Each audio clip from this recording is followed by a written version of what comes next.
So you look at yourself 2 months back to that time where you were talking to that person and he said something that felt profound, or you had a conversation that you thought was the best conversation that you've had, and you're thinking, man, I wish I could just be that person 100% of the time, right? Fact of the matter is, you need to learn how to appreciate yourself in the times that you're changing, because it's not that you've lost the person that you were in the past, or you're trying to find the person that you are in the future. It's that you're not accepting who you are right now. The sooner that you accept the person that you are right now, the quicker that you're going to become the person from the past and the person that you want to be in the future. I feel like we get so caught up in the past and we hang on to these things that we think are the defining factors of, well, that was good, so I'm gonna try really hard to be that. Or I know that's gonna be good, so I'm gonna try really hard to be that in the future. But we don't spend enough time telling ourselves, look, man, you're good exactly who you are right now.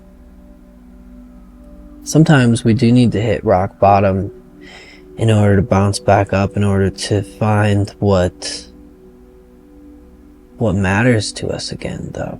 I think that a lot of times we don't have perspective because we're continually trying to swim back up instead of just allowing ourselves to float and fall in the direction that we might in this particular season of life.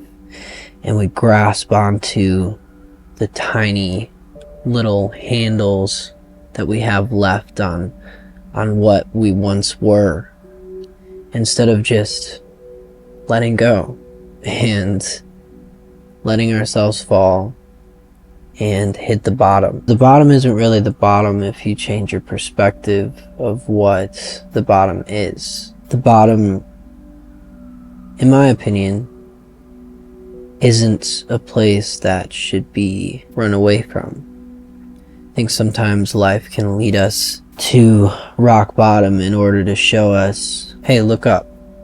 Look at all these other things going on, and all these other things that you could chase, and these other things that you could pursue, or this other person that you could be. Sitting at the bottom for a little bit isn't a bad thing, because it gives you some perspective on who you are and the things that matter to you. And when you're ready, you can look up and you can start to walk down one of those pathways that life has presented to you. And there's going to be no fear in chasing that path, because when you get to the bottom, it's almost like there's nothing left to lose. We shouldn't desire to be the person that we were from the past, or desire to be a better person in the future, but we should learn to love who we are right now, because ultimately that is who you are in the past, and that is who you are in the future. And the person that you want to become is the person that you are. I don't know if that makes sense, but